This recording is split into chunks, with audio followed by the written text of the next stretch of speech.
es Jorge Mateo, director cultural de la Biblioteca Nacional del Perú, y les damos la bienvenida a la 11ª sesión del programa de Historia del Arte Peruano bajo modalidad virtual. Este programa tiene por finalidad...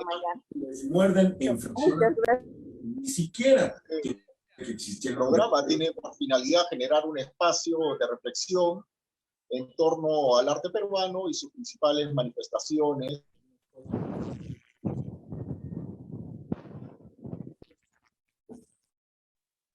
Los que nos siguen por la plataforma Zoom nos pueden escribir a través del chat justamente de Zoom, y quienes nos acompañan por Facebook pues pueden hacer sus preguntas a través de la sección de comentarios.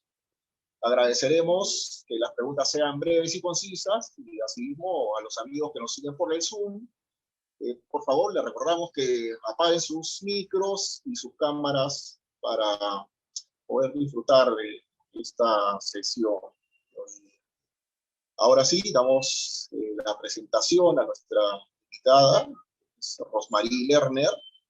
Ella es directora y productora peruana, cuenta con maestrías en cine documental e industrias culturales y creativas por la Goldsmiths University of London. Bueno, en Inglaterra fue integrante del colectivo Chaka Studio, donde produjo y dirigió el proyecto KIP, que es un documental transmedia que trata sobre las esterilizaciones forzadas ocurridas en Perú en los años 90. Este proyecto audiovisual ha sido visto en 127 países. Adicionalmente, podemos comentar que desde 2017 ella es directora de la productora Lucia Media, donde explora el potencial de los medios emergentes para contar nuevas historias, incluir nuevas voces y llegar a nuevos públicos.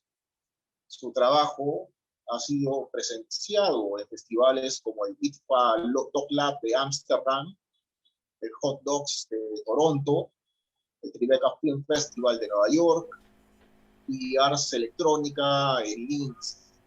Asimismo, ha participado en múltiples conferencias y paneles internacionales y ha sido mentora en la ONG inglesa OneWorld Media. Actualmente es docente del curso Narrativas Transmedia en el Centro de la Imagen de Lima. A continuación, pues, demos la bienvenida a la magíster Rosmarie Lerner con su conferencia Proyecto Kipu, la narración participativa como herramienta de construcción de comunidad. ¿Qué tal, Rosmarie? Buenos días, adelante. Buenos días a todas, todos, todes. Muchas gracias, Jorge, por la presentación. Voy a, si es que les parece bien, empezar a compartir, porque tengo una presentación, un PPT para compartir hoy día durante la ponencia. Entonces voy a empezar a compartir mi pantalla ahora.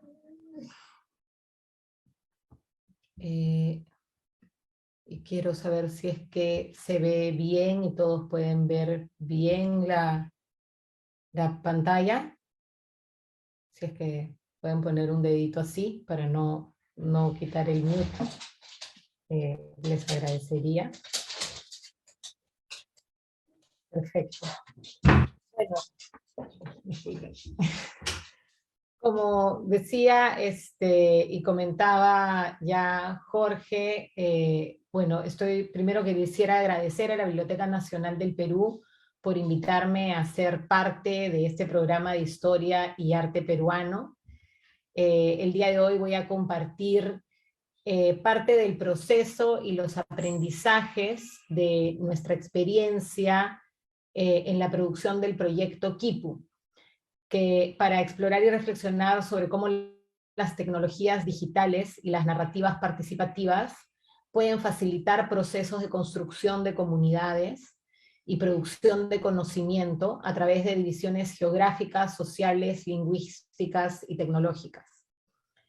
Y a la misma vez, cómo estas comunidades digitales pueden generar espacios nuevos que facilitan la creación de contramemorias, muchas veces colectivas, y que incorporan una gama de voces y perspectivas que suelen ser marginadas de la producción de la memoria cultural oficial, normalmente de los diferentes países.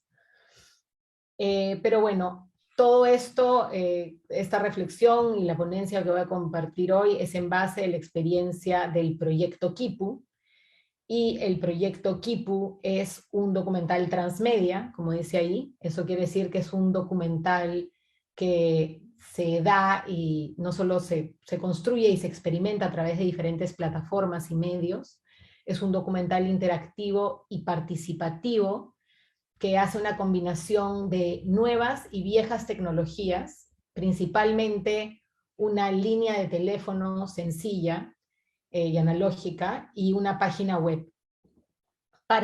Y el proyecto lo que busca es recoger y compartir testimonios sobre las esterilizaciones forzadas que se llevaron a cabo por el gobierno peruano en la década de los 90 en el Perú, y sobre la lucha por justicia y reparación en la que muchísimos de los afectados siguen involucrados hasta el día de hoy, después de más de 20 años. El proyecto fue co-creado y co-dirigido con María Ignacia Kurt, una documentalista chilena. Además participaron Sebastián Melo, que fue uno de los productores, también chileno, Yuan Cascábano, él es el tecnólogo creativo, digamos el programador, artista, que ayudó también a concebir el proyecto, él es inglés, y desarrollado en colaboración con los profesores, el doctor Mateo Brown y la doctora Karen Tucker, también ingleses de la Universidad de Bristol en Inglaterra. El proyecto fue lanzado públicamente en diciembre del año 2015, hace ya más de 6 años, y mantuvo sus plataformas en línea, tanto la línea de teléfono como la página web, las mantuvo activas y recibiendo contenido, que ahora les explicaré un poco cómo es que funcionaba el proyecto, pero el proyecto estuvo funcionando y estuvo vivo, si quieren, hasta diciembre del año 2017. Así que el proyecto estuvo 2 años completos, digamos, en vivo, todavía recibiendo contenidos y transformándose.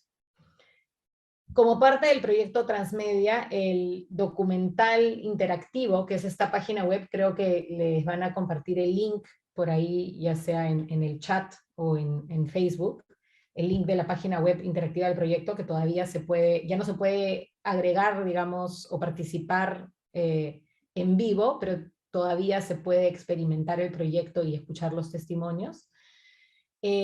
Como parte de este proyecto, además de la página web y la línea de teléfono, el proyecto estuvo acompañado también de una campaña de difusión e impacto que se extendió desde antes del lanzamiento del proyecto en 2015 hasta el cierre del proyecto en 2017, así como un cortometraje documental que fue coproducido y estrenado en línea por el diario inglés The Guardian en febrero del año 2017. Ese documental se llama Kipu, Llamadas por Justicia, y lo pueden ver también en YouTube, de la página web del diario inglés The Guardian. Y actualmente la línea de telefónica del proyecto ya no está disponible. La web está, como les dije, actualmente activa, la pueden ver ahora, pero hay veces que la web también deja de funcionar porque la tecnología que utilizamos en ese momento, cuando hicimos el proyecto, ya está un poco desactualizada y requiere constantes mantenimientos. Entonces, cada cierto tiempo tenemos que arreglarla para asegurarnos de que el proyecto pueda todavía visibilizarse, pero no siempre está activo y eventualmente la tecnología será obsoleta y el proyecto dejará de existir. Entonces sí les recomiendo que si pueden darle una mirada ahora, lo aprovechen, porque está activo el archivo de testimonios. Lo único es el link no se puede abrir por celulares, sino que solo se puede ver, es un proyecto que solo se puede experimentar en computadoras, en desktop. Entonces ahí también hay una limitación de acceso. A continuación, lo que me gustaría es, para que entendamos un poco mejor sobre qué estamos hablando cuando hablamos del proyecto Quipu, enseñarles un pequeño tráiler de lo que fue el proyecto antes de continuar.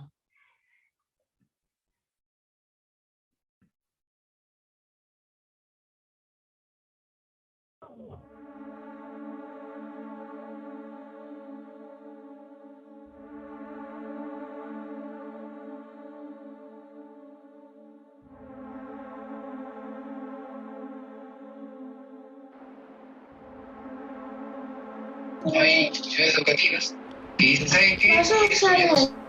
Subieron a la cama y entonces me agarraron entre 4, 2 me agarraron de las manos y 2 debajo de los pies para ponerme la ampolla, y allí ya no me acuerdo.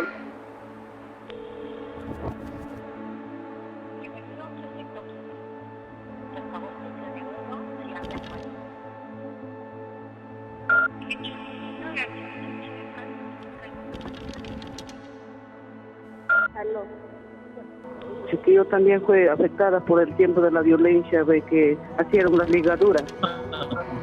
Me trajeron acá al hospital así por engaños. Yo soy del Caserío Ñangalí. No pudimos tener más familias, que mucha familia. Pero primero me escapé tres veces y ellos me seguían.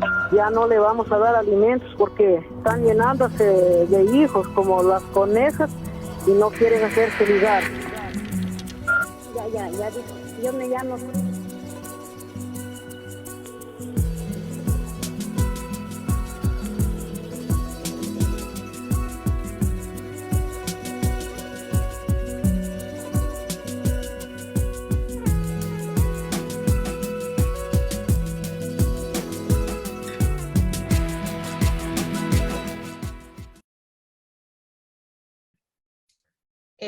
Bueno, espero que con eso haya un poquito más claridad de cómo es el proyecto, puedan visualizar cómo es que se veían los testimonios en la página web. Y bueno, a continuación quisiera hablar un poco sobre el contexto de las esterilizaciones forzadas. Imagino que muchos de ustedes, todos ustedes ya saben qué fue lo que pasó y están al tanto de que en los años 90 ocurrieron en un transcurso de en 4 años, cientos de miles de esterilizaciones a nivel nacional. Y esto empezó en septiembre de 1995, cuando el entonces presidente Alberto Fujimori es el único mandatario hombre en acudir a la 4ª Conferencia Mundial sobre la Mujer de las Naciones Unidas, que se llevó a cabo en Pekín, y donde él dio un apasionado discurso, aparentemente bastante progresista y moderno, donde resaltaba la importancia del desarrollo y el empoderamiento de las mujeres y los pasos que el gobierno del Perú estaba tomando para promover los derechos de las mujeres. Y es ahí donde él anuncia el nuevo Plan Nacional de Salud Reproductiva y Planificación Familiar, recientemente lanzado ese mismo año por su gobierno, y donde sostiene que las mujeres peruanas tendrían por primera vez acceso a una amplia gama de métodos anticonceptivos y autonomía por primera vez para tomar sus propias decisiones. En palabras del propio Fujimori, las mujeres peruanas no seguirán estando confinadas o constreñidas por la intransigencia de mentes ultraconservadoras, declaró. Y añadió que tendrían a su disposición con total autonomía y libertad las herramientas necesarias para tomar decisiones sobre sus propias vidas. Sin embargo, lo que sucedió es que lejos de ofrecer más opciones o mantener las opciones que muchas de estas mujeres con las que ya contaban, durante los años siguientes el gobierno peruano priorizó y promovió un solo método anticonceptivo en particular: la esterilización quirúrgica voluntaria o ligadura de trompas en el caso de las mujeres y la vasectomía en el caso de los varones, o como se llamaba en ese entonces, las AQVs, así se referían, que significaba anticoncepción quirúrgica voluntaria.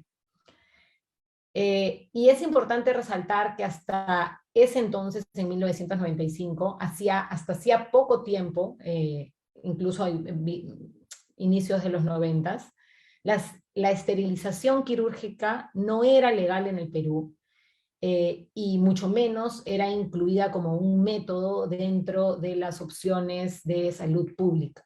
Entonces, no existía una gran demanda de este método anticonceptivo a nivel nacional.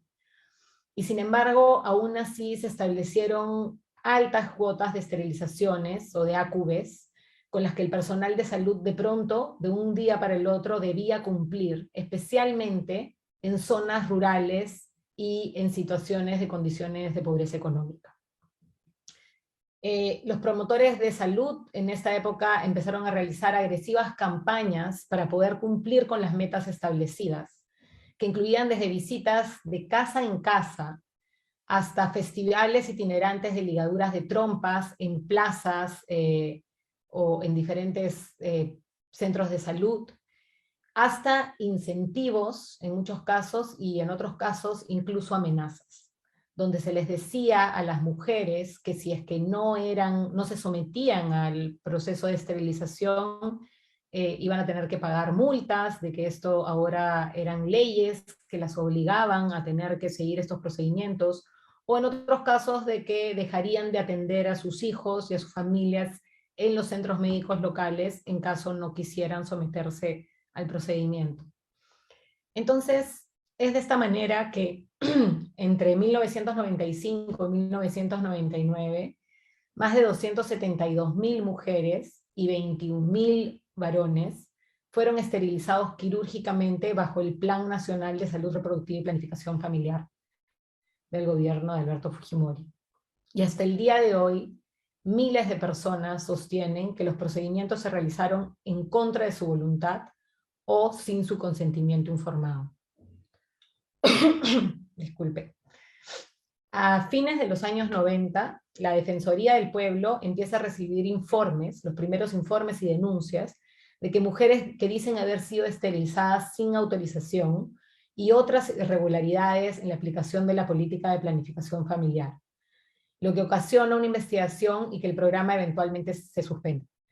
Vale la pena resaltar que además de los números que he mencionado de 272.000 mujeres y 21.000 hombres esterilizados quirúrgicamente, también se registran un mínimo de 18 muertes oficiales durante la implementación de este proceso, que son el caso el más representativo es el de Mamérita Mestanza, quien falleció tras el procedimiento en una localidad en Piura. Pero, sin embargo, incluso tras la caída del régimen fujimorista en el año 2000, el caso no progresa y las voces de las personas esterilizadas siguen siendo silenciadas e ignoradas por la opinión pública y por los medios locales. Y no solo, y además de, obviamente, por las autoridades.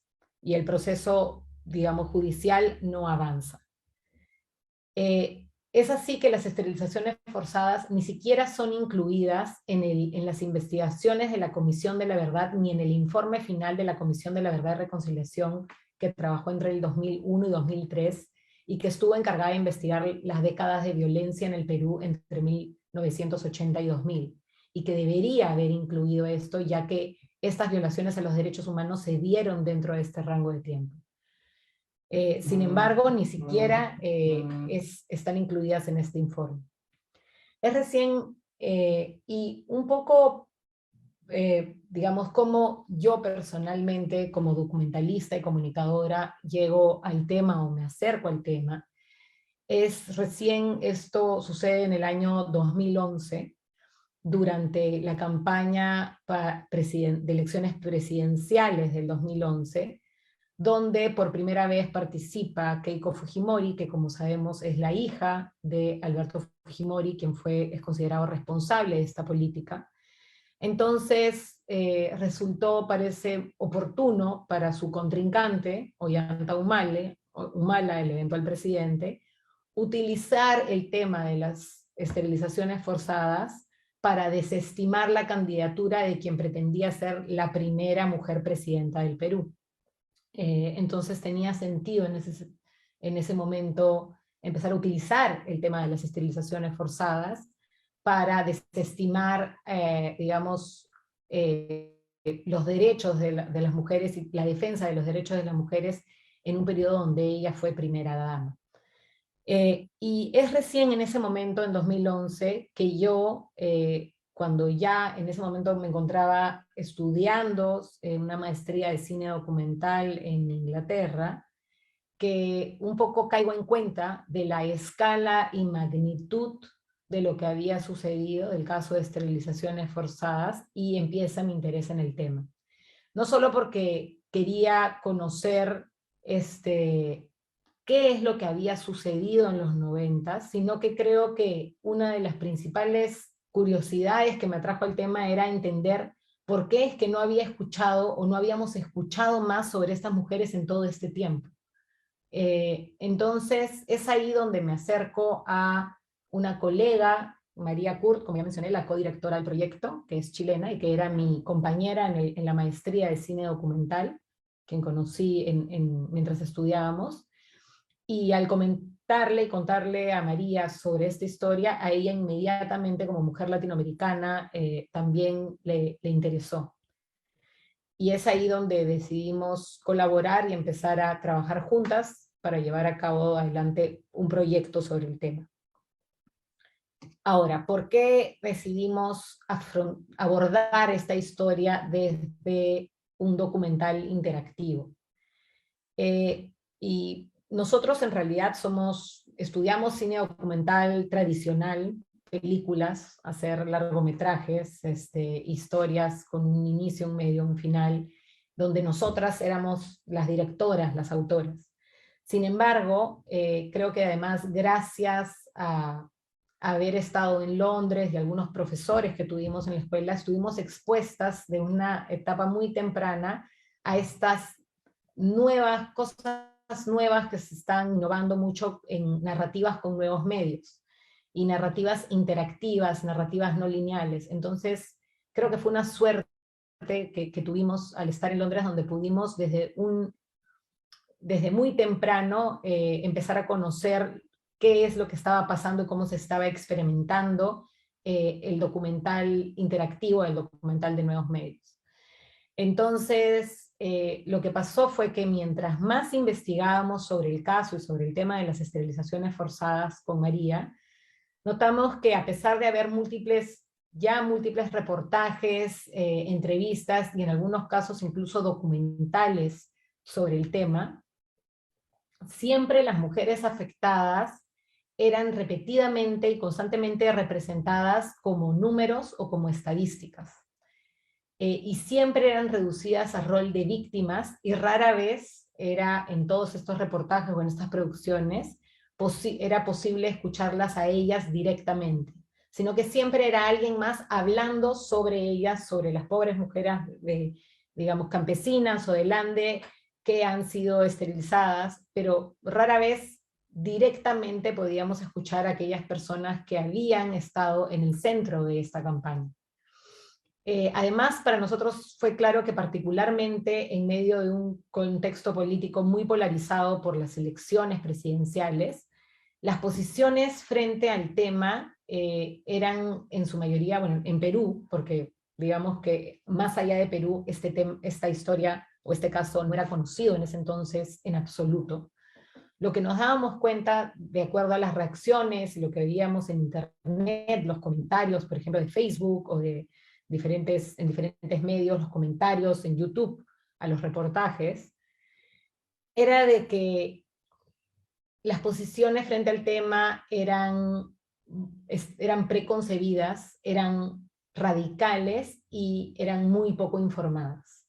Y que esto se debía a que estaban asociadas más a posiciones políticas que realmente a un conocimiento o a entender qué es lo que había pasado en esos años.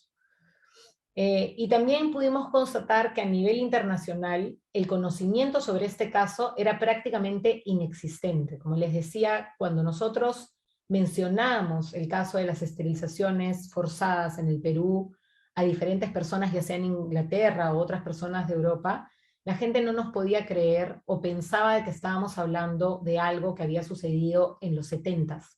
pero no podían creer de que hubiera podido ocurrir una violación de derechos humanos tan grande y de tal magnitud, cuando estamos hablando de cientos de miles de personas, en los años 90, tan relativamente reciente, y de que no se supiera nada al respecto. Entonces, es así que con María decidimos que no solo no queríamos contar una historia del pasado. El horario de mañana ya lo tiene, ¿verdad? Ya, por favor, les podría pedir que pongan mute, si es que, para no interrumpir la presentación. Gracias, muchísimas gracias. Disculpen por la interrupción. Como les decía, lo que decidimos junto con María fue que no queríamos contar la historia del pasado, ni tampoco queríamos contar una historia de víctimas, sino que lo que más nos interesaba era lo que estaba sucediendo en ese momento, mientras investigábamos. Y lo que estaba sucediendo es de que había una incesable e incansable lucha por justicia y por reparación de muchísimas mujeres en diferentes lugares del Perú, que no estaba siendo reconocida por medios oficiales y cuyas voces no estaban siendo escuchadas. Y obvio que evidentemente era fundamental el conocer qué es lo que había pasado en los años 90 en Perú, ya que estábamos hablando de esta violación masiva de derechos humanos. Pero, sin embargo, lo que estaba pasando en ese momento, y sigue pasando hasta el día de hoy, es esta historia de las personas y de las activistas que vienen luchando por justicia, en ese momento por casi 15 años, ahora ya por más de 20 años, nos parecía mucho más interesante y relevante. Y nos parecía, digamos, que era algo donde efectivamente podíamos hacer algo diferente. Además, decidimos que no queríamos contar una historia sobre los afectados. Era lo que el papel ponen el nombre y apellido de todos los integrantes. Sino que más bien queríamos utilizar las nuevas tecnologías, queríamos explorar los nuevos medios para contar una historia con ellos y ellas, con las personas afectadas. Y como digo, por más de que nosotros veníamos de una tradición de cine documental más tradicional, este interés que las dos compartíamos en el potencial de los nuevos medios para el documental, nos hizo pensar de que esta historia en particular se prestaba muy bien para explorar algunas de las posibilidades del documental interactivo. En particular, lo que más nos interesó fue ese potencial para la participación y la co-creación. Entonces, nosotros habíamos visto cómo en otros proyectos digitales, principalmente en proyectos que usan internet y medios interactivos, o que se dan en la web, las audiencias pueden convertirse en creadoras también. Pueden agregar contenidos y modificar el producto final a través de su participación. Así que el objetivo que nos propusimos era crear algo verdaderamente participativo, donde las protagonistas pudieran contar sus propias historias, en sus propias palabras, con sus propias voces, y que también pudieran experimentar el documental como usuarias, convirtiéndose así en la primera audiencia. Y esto último era fundamental también para nosotras, ya que durante los primeros acercamientos a las organizaciones de mujeres locales que venían luchando y de movimientos que apoyan a estas mujeres, habíamos notado una muy fuerte desconfianza y resistencia a colaborar con periodistas y medios de comunicación. Y esto se debía a que en el pasado ellas habían sido entrevistadas y fotografiadas en muchas oportunidades, pero no solo nunca habían tenido acceso a los medios con quienes compartían sus historias o que publicaban estas historias, sino que no habían recibido nada a cambio. En muchos casos no habían recibido ni siquiera una copia de la fotografía que les habían sacado. Entonces, no sentían de que el colaborar o participar con periodistas o prensa o comunicadores les traía a ellas ningún beneficio. Es más, en muchos casos nosotros nos encontramos particularmente con hijos e hijas de las señoras que nos decían que por favor ya no demos más esperanza a sus madres, o que además qué les estábamos trayendo, que lo único que hacíamos era, o que hacían, digamos, los periodistas o medios, era venir a hacerlas recordar cosas feas que pasaron, irse, y ellos no sabían nada más del tema, ¿no? Entonces no veían el beneficio de contar sus historias. Y para nosotros era muy, muy importante pensar cómo podíamos evitar eso y no repetir esos errores que muchas veces nosotros como documentalistas o como periodistas cometemos, que es querer sacar información, extraer información que necesitamos para contar nuestra versión de la historia, que para ciertas cosas puede funcionar bien, pero para otros temas creo que no tanto, y este era uno de ellos, ¿no? Entonces lo que queríamos era repensar cómo, y ponernos el reto de cómo podíamos crear una historia en conjunto, y donde no solo vieran el beneficio directo las personas que participaban, sino que ellas también sean la primera audiencia en consumir estas historias. Entonces es un poco así que decidimos acercarnos a la historia o al caso de las esterilizaciones forzadas a través de un documental interactivo, ¿no? Y de esta manera, a diferencia de un acercamiento más tradicional, si se quiere.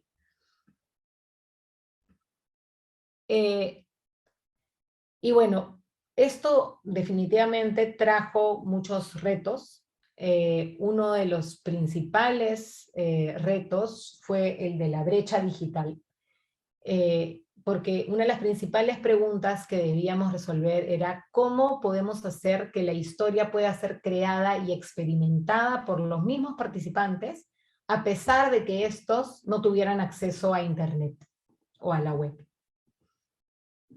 Porque ese era el caso de muchos de los participantes, ¿no?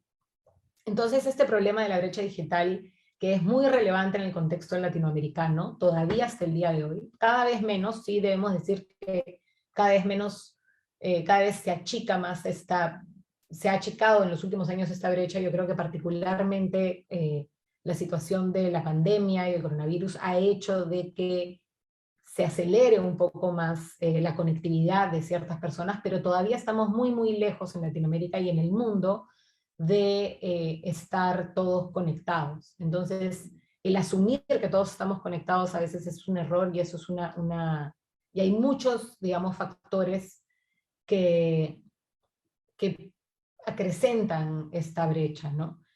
Entonces, según un informe del UNESCO sobre las sociedades del conocimiento, la brecha digital no es una, sino son muchas brechas digitales. Para citar al UNESCO, son brechas digitales que fracturan el acceso al conocimiento según los recursos económicos, las asimetrías geográficas, la generación, la desigualdad de género, el idioma, el empleo, las discapacidades y la educación, y antecedentes culturales. Entonces, esta de hecho fue una de las cuestiones centrales que abordamos desde el principio en el proyecto, ya que necesitábamos que el proyecto interactivo final no dejara fuera de la experiencia a los propios colaboradores, a pesar de las barreras que imponía el que se tratara de un grupo marginalizado en términos geográficos, tecnológicos, lingüísticos y económicos. Y esto es porque la mayoría de personas con las que queríamos trabajar, las mayorías de personas afectadas por la campaña de esterilización de los años 90, eran mujeres, en su mayoría, como ya hemos dicho, mujeres, aunque había un grupo de hombres, eran en su gran mayoría mujeres, indígenas, en zonas rurales o alejadas, muchísimas de ellas analfabetas, muchas de ellas cuya lengua materna no era el español, sino en muchísimos casos el quechua, shipibo, aymara u otras lenguas, y cuyo único acceso a medios muchas veces se limitaba a radios locales y a teléfonos, nada más.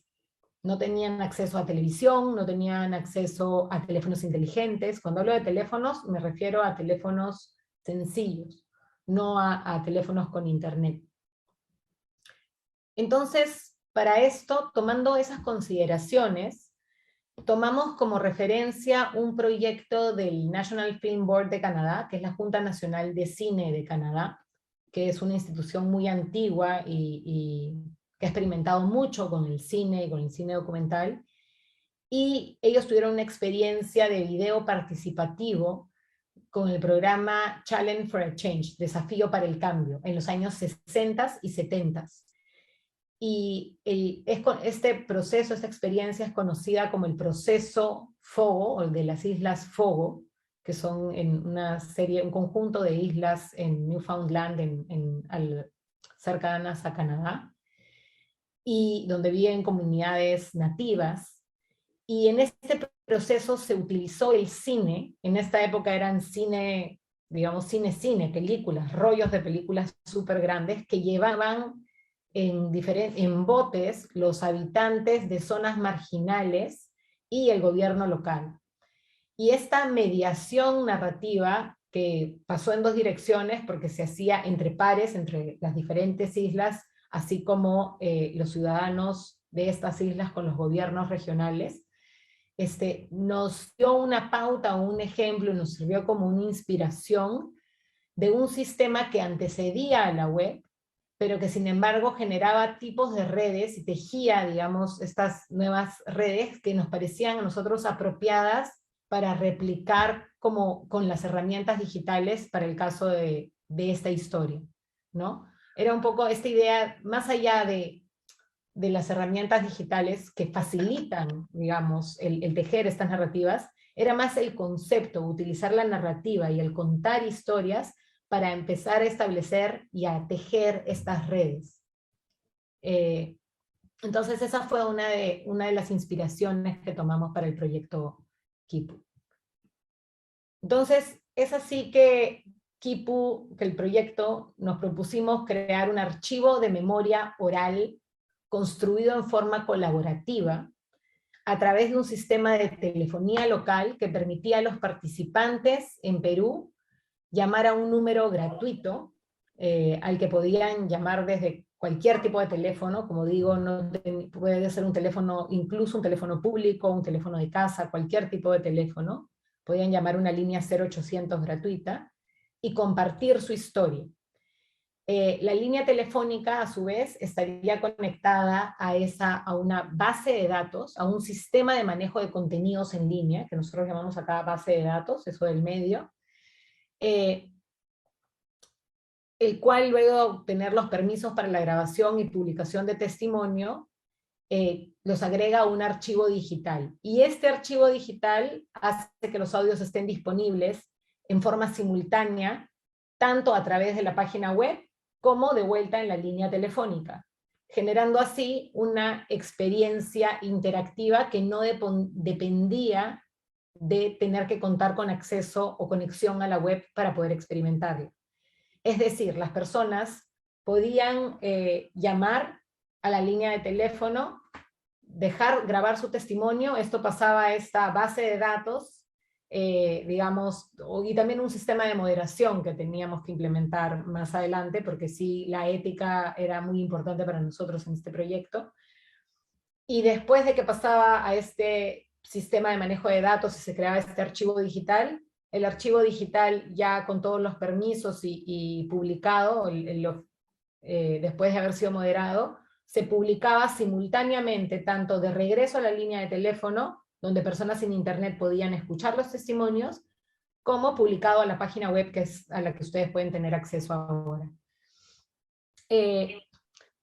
Entonces, al llamar a la línea de teléfono, la cual se desarrolló tanto en español como en quechua, ya que quechua era el idioma de la mayoría de personas que fueron esterilizadas. Como dije, también hubo otras lenguas, sin embargo no tuvimos la capacidad ni de tiempo ni económica para hacer la línea de teléfono en todas las lenguas. Sin embargo, sí recibimos testimonios en, por ejemplo, lengua shipiba, y los tradujimos al español y al inglés. Pero bueno, al llamar a la línea telefónica, los usuarios podían volver a escuchar sus propias historias, así como también escuchar las historias que habían dejado otras personas, haciendo así evidente que cada testimonio se hace parte de una narrativa colectiva emergente. Entonces, a través de la página web del proyecto se facilita el acceso a los testimonios a un público global, tanto como digo en con transcripciones en español o traducciones en español y en inglés, permitiendo a los usuarios escuchar los testimonios en su forma original con subtítulos, pero siempre escuchando los audios originales.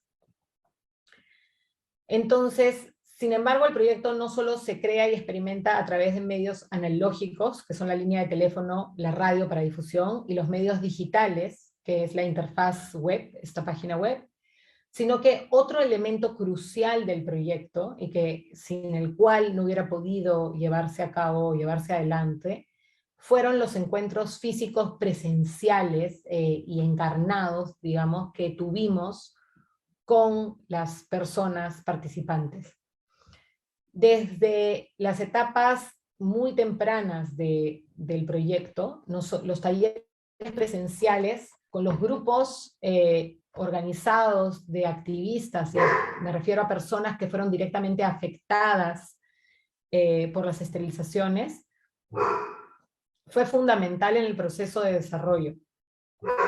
No solo para probar la tecnología que estábamos diseñando, ¿no? Ir probando las diferentes cosas, las líneas de teléfono y el uso de la línea telefónica, sino principalmente para poder discutir los objetivos conjuntos del proyecto, las diferentes expectativas y codiseñarlo de acuerdo a las diferentes necesidades.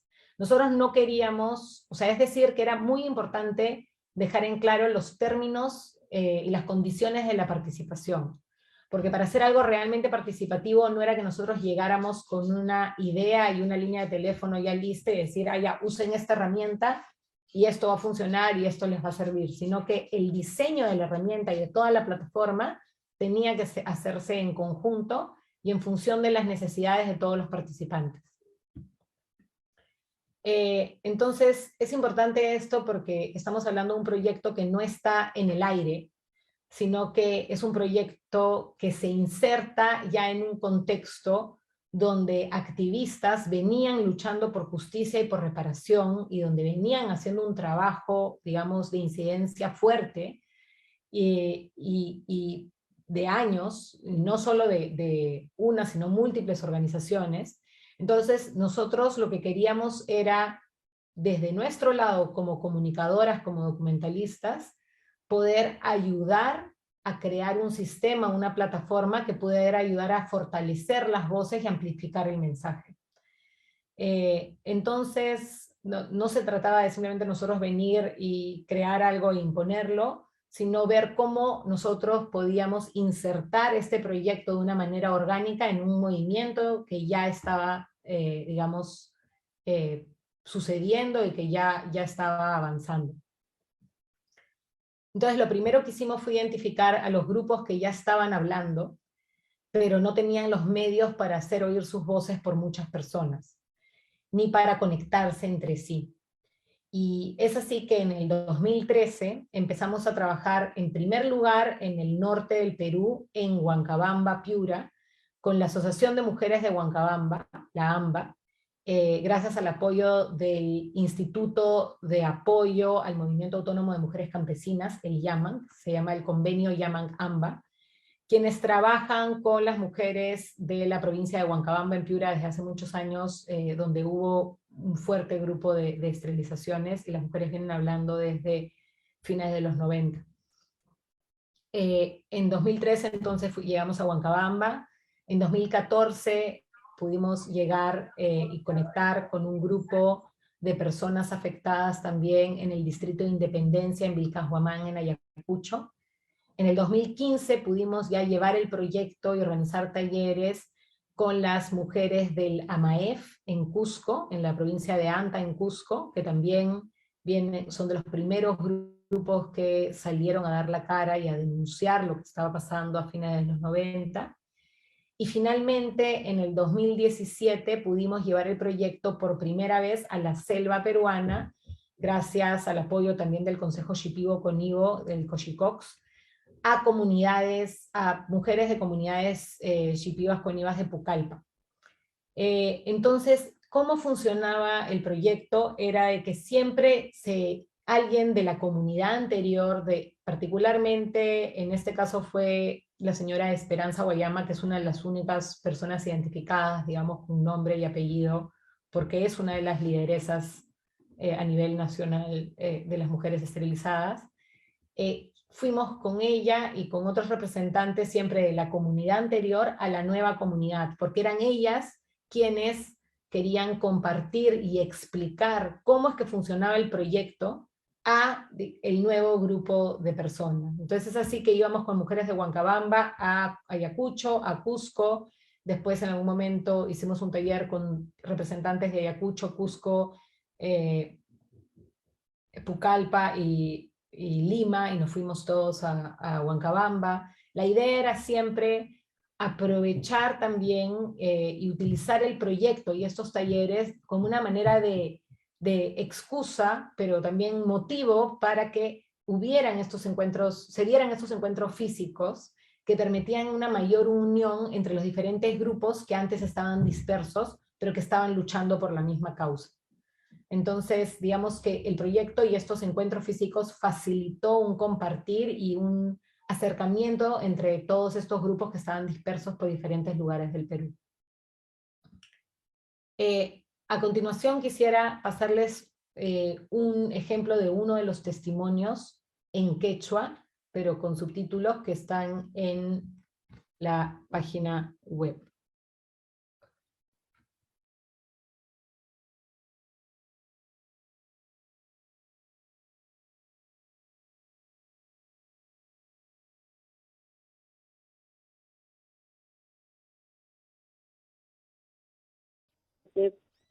A las 6 de la mañana la ambulancia va a ir con que sean porque ni hablan que pasaran que mano ni porque ya eran que a todos no que se señalan así porque que eran la vida que están encargando no papá y que no William que apostaban apoyan como si una parte apoyan si William trabaja en Santa Rita tiene que las 9 de la mañana trabajaron operación de Salaman, que no te voy a ir a más operación que voy a ir a hacer señor Ana, ya te lo mi hermano, que es como 8 9 de la mañana hasta las 6 de la tarde, hermano, de que no son que me quedan voy a caer con marcar que voy marcar que no con que pero en cual mi hermano no se pescame autorización que firme autorización de cuál hermano momento o apoyo con que se me apoyo había donde concho no quiere dar su firma con dos ya cual mi mal que están como tengo a ver si caen todo esto yo estoy con igual mi bueno sí mano no va con últimamente autorización que mano firma y como no tiene que ya fuera aparte de llevarme que ambulancia me queda la chance Mana hacia el día siguiente siento que como si no se puedan que no sigue como que no se puede vamos no que mana aprovecha de aquí ya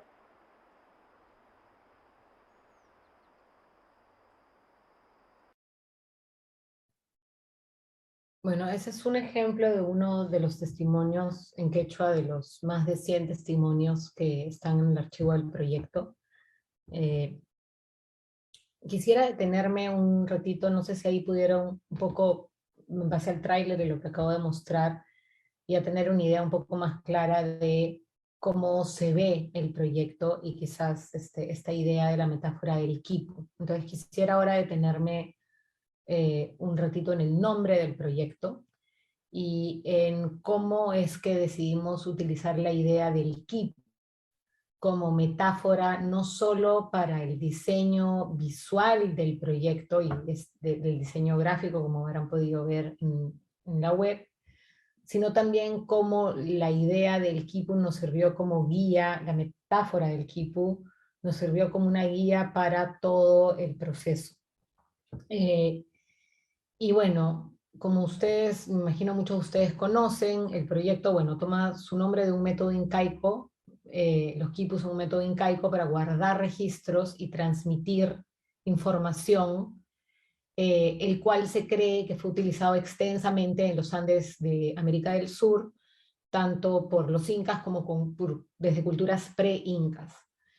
y los quipus, como seguro ya saben, son hilos y cuerdas de colores anudadas para crear registros complejos.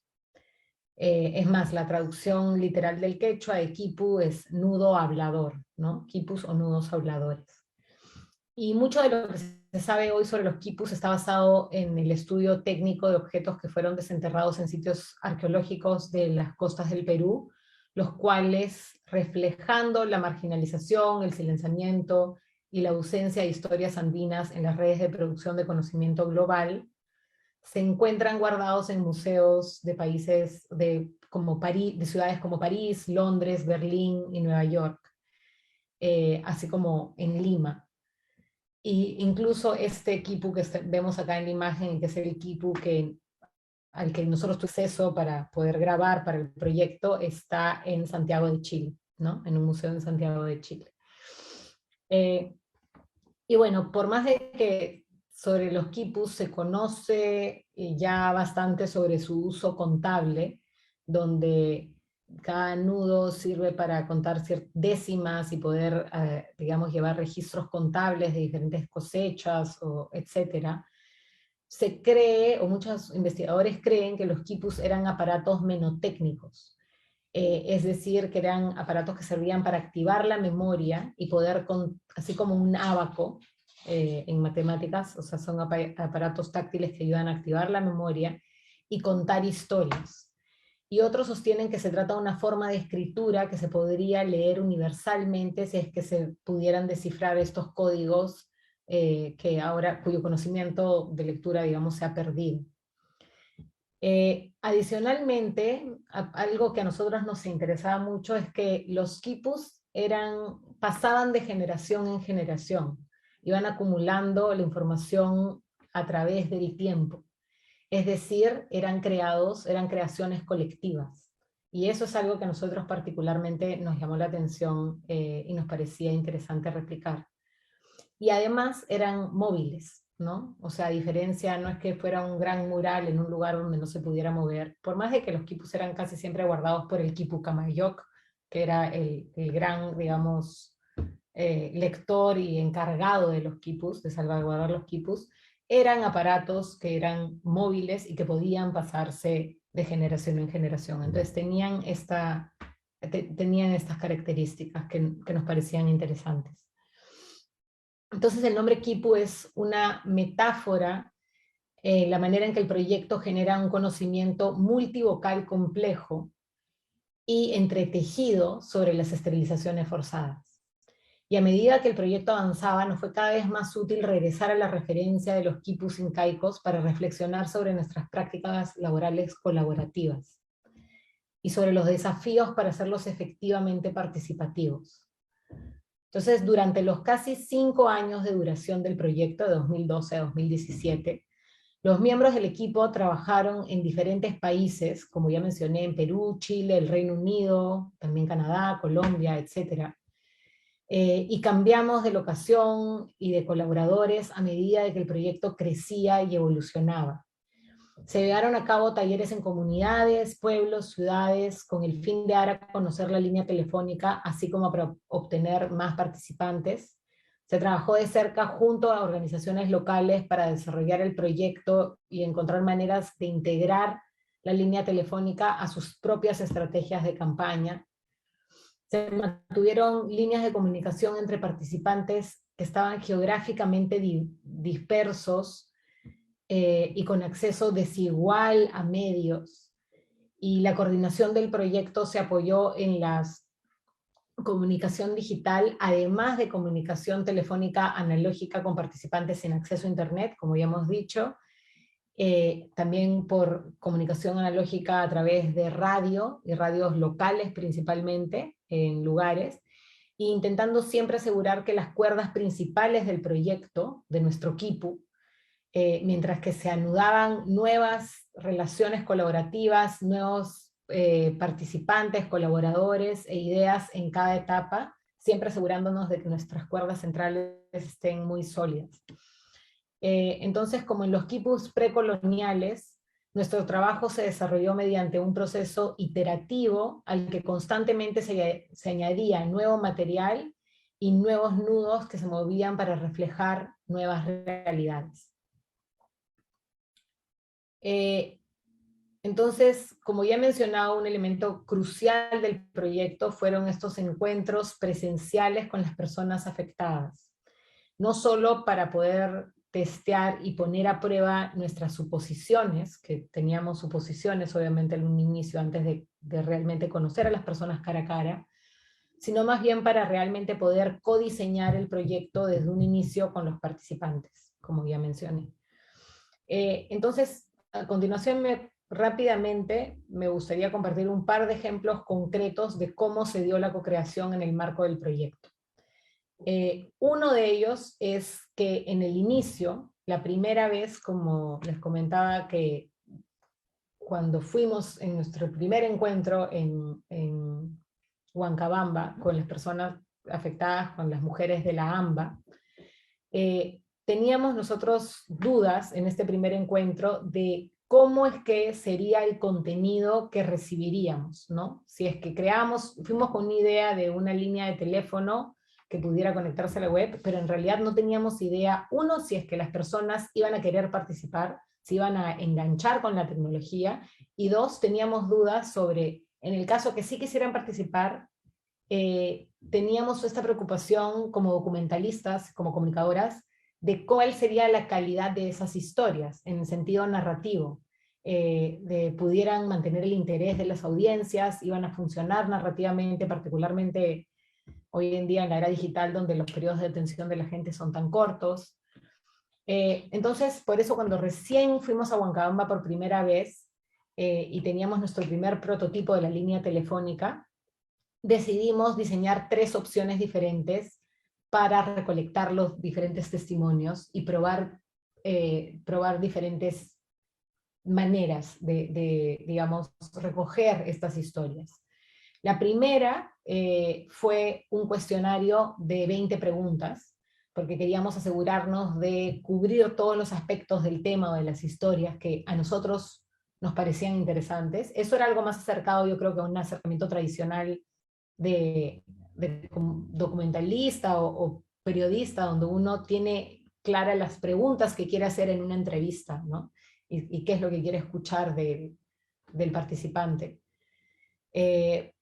El segundo era una opción de comentarios, y en este caso lo que hicimos fue poner un fragmento de un audio ya sea de Fujimori, de Ollanta o de diferentes políticos hablando sobre el tema, y tratar de que la gente comente ese audio. Y ahí lo que estábamos tratando de hacer era replicar, por ejemplo, ciertos comportamientos de redes sociales o del internet. Por ejemplo, en un artículo de un periódico o en un video de YouTube, así como veíamos que la gente comentaba después de ver un video de YouTube, una noticia, queríamos que la gente comente, pero a través del teléfono en audio, también tenga la oportunidad de comentar lo que acaba de escuchar, y así hacer una cadena de comentarios.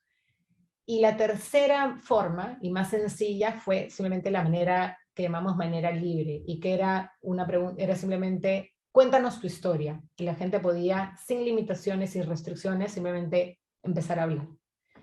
Y lo que encontramos fue que de lejos, la tercera opción, la opción libre de cuenta tu historia, fue la predilecta por todas las señoras. Y esto no se debió simplemente a que las demás resultaban complicadas técnicamente en términos operativos del teléfono, sino que lo que nos dimos cuenta es que había una necesidad por simplemente poder de una vez contar sus historias sin restricciones.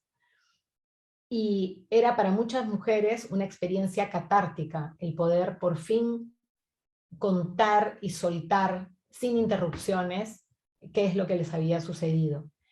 Pero además, algo que nos sorprendió fue que la calidad narrativa de las historias, este miedo que nosotros teníamos, superó ampliamente nuestras expectativas, porque es reflejando, creo que, la tradición oral tan fuerte que hay en los Andes peruanos y en las culturas, digamos, originarias peruanas, ¿no? Entonces, digamos que fue bastante bonito y finalmente el proyecto fue automático tras las pruebas con las señoras de que ellas preferían esta opción, entonces finalmente esa fue por la opción que fuimos y el proyecto tomó esa forma, una forma de testimonios libres, donde tenemos testimonios desde 30 segundos a testimonios de 5, 6, 7 minutos, pero finalmente siempre se respeta el testimonio original y libre sin restricciones de quien lo quiso compartir. Y otro detalle importante que notamos ahí, y que fue algo que no esperábamos, es que muchas de las señoras, particularmente en Huancabamba, en ese primer taller, ellas recientemente habían recibido la visita de uno de los fiscales que estaba investigando el caso, y muchas de ellas habían sido entrevistadas y sentían de que habían fallado, porque, bueno, además de que el trato de los fiscales fue muy duro con ellas, y les hacían preguntas que ellas en algunos casos no sabían cómo responder, como fechas, nombres exactos o cosas así, ellas vieron en el proyecto y en este ejercicio de contar sus testimonios, la oportunidad de practicar cómo contar sus historias para una próxima intervención, una próxima visita al fiscal, o más adelante, por ejemplo, en el proceso judicial, cuando tuvieran que dar sus testimonios ya ante un medio oficial. Entonces, eso fue algo que nosotros no previmos, pero que las señoras apropiaron el proyecto y la herramienta como también una herramienta de práctica para ellas, de aprender a cómo comunicarse, cómo decir mejor comunicarse mejor, contar mejor sus testimonios. Otro ejemplo muy concreto de co-creación en el marco del proyecto es cómo se decidió el anonimato. Si ustedes entran ahora a la página web, van a notar de que el proyecto los testimonios son completamente anónimos. Al principio, en realidad, cuando empezamos nosotros a hacer estos talleres y a recoger los primeros testimonios con las primeras líneas de teléfono, hubo un sentido compartido de la importancia de mostrar los nombres. Y los colaboradores querían, en realidad, compartir sus nombres, en algunos casos compartían incluso el número de DNI, y estar orgullosos de respaldar sus testimonios. Entonces, nosotros no podíamos decir que no se haga, no pedíamos los nombres, pero algo muy común al inicio era de que todos los testimonios empezaban con: buenos días, mi nombre es tal, de la provincia de tal, a veces mi DNI es tal, porque había esta necesidad de reconocimiento. Pero sin embargo, a medida que fue avanzando el proyecto y fueron avanzando los años, y conforme nos íbamos acercando más a las nuevas elecciones presidenciales y las tensiones políticas empezaron a aumentar nuevamente, muchas de las participantes cambiaron su posición y empezaron a sentirse amenazadas o demasiado expuestas, y decidí, tanto a nivel, digamos, nacional, eventualmente con miedos a represalias frente a lo que podría ocurrir más adelante, pero también miedo a ser estigmatizadas dentro de sus propias comunidades, ya que en muchos casos los médicos que llevaron a cabo estas esterilizaciones siguen atendiendo en los centros de salud locales. Entonces, se decidió en conjunto con las señoras de que era mejor que el proyecto fuera de carácter anónimo, y que los testimonios se compartieran de forma anónima. Y en este momento, esto fue en 2015, antes del lanzamiento del proyecto, y como aún no se había lanzado públicamente, pudimos regresar al archivo que ya teníamos, regresar a la moderación y eliminar todo tipo de nombres o información sensible que pudiera ayudar a reconocer a las personas. Entonces es así de que no hubo exposición de ningún nombre en el proyecto y en el archivo de testimonios, ¿no?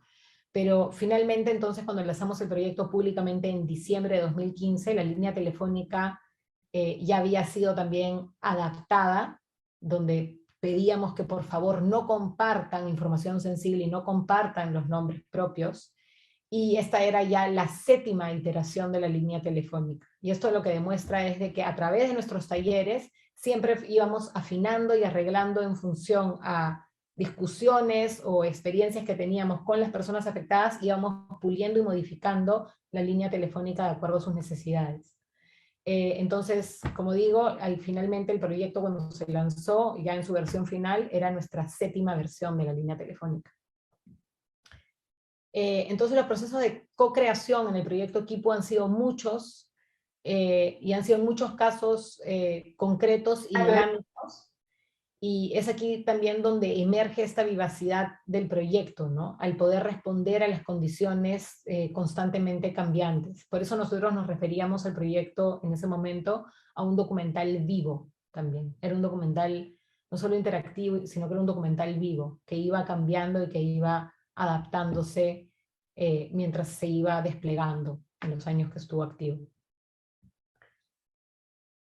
Quisiera ahora, antes de pasar a la última parte de las audiencias, compartir una respuesta, porque también esto es otra de las cosas que no mencioné, pero es que la página web tenía la posibilidad de que las personas que accedían al proyecto, esto ya no está activo lamentablemente, pero podían también compartir respuestas o mensajes de apoyo que eran publicados tanto en la página web como llevados de la misma manera que los testimonios, llevados de vuelta a la línea telefónica para que personas en Perú sin internet pudieran escucharlos. Entonces, a continuación les quiero poner un clip de una respuesta antes de continuar con la última parte de audiencias.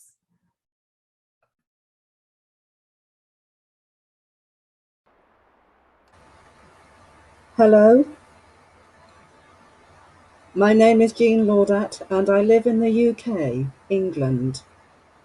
I just wanted to say that I hear your message and I was very, very sad to hear of your suffering. And I will campaign with you to make sure that you all get justice.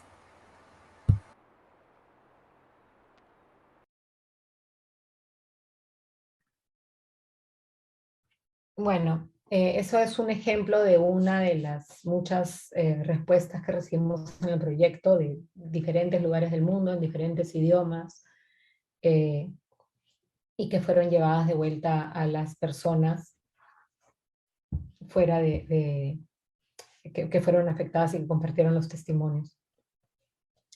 Y bueno, sobre las audiencias creo que es...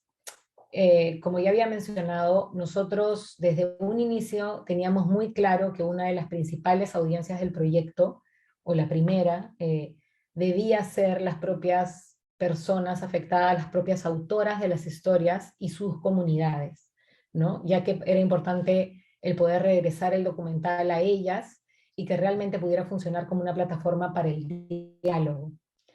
Es así que esta se convirtió en nuestra primera audiencia.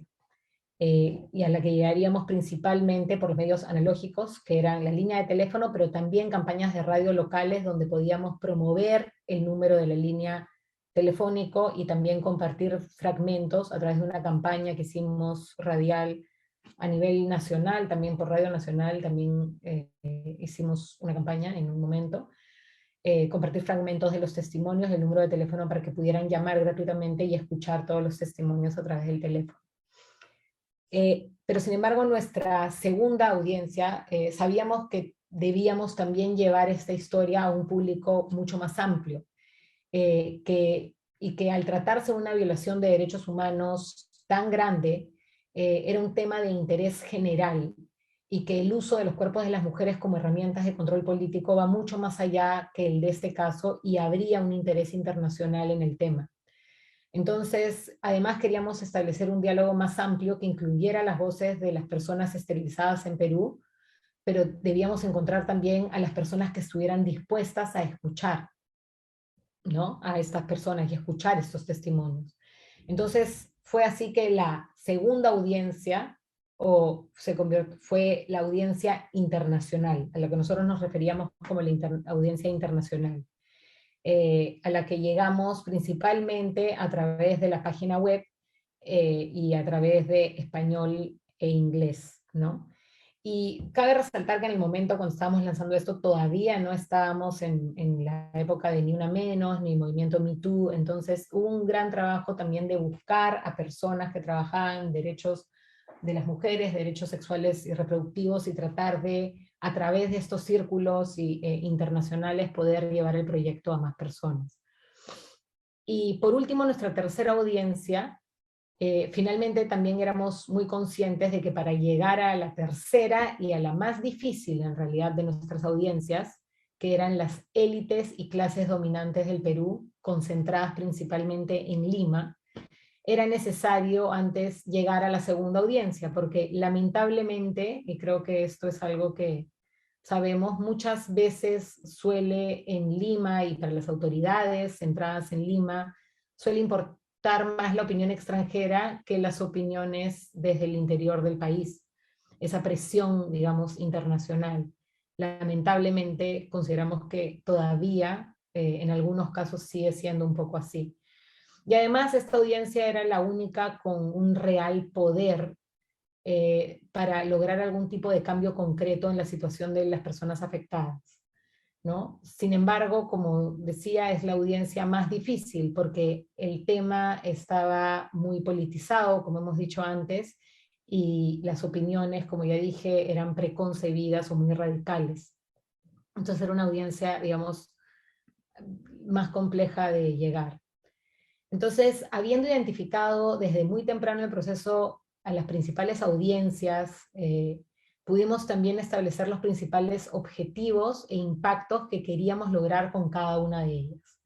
Y para esto, sí quiero mencionar rápidamente que nosotros seguimos una metodología de una organización inglesa que se llama Doc Society, antes se llamaba BritDoc, que trabaja mucho el tema en el documental, el tema del impacto y cómo diseñar estrategias de impacto y alcance para cine documental.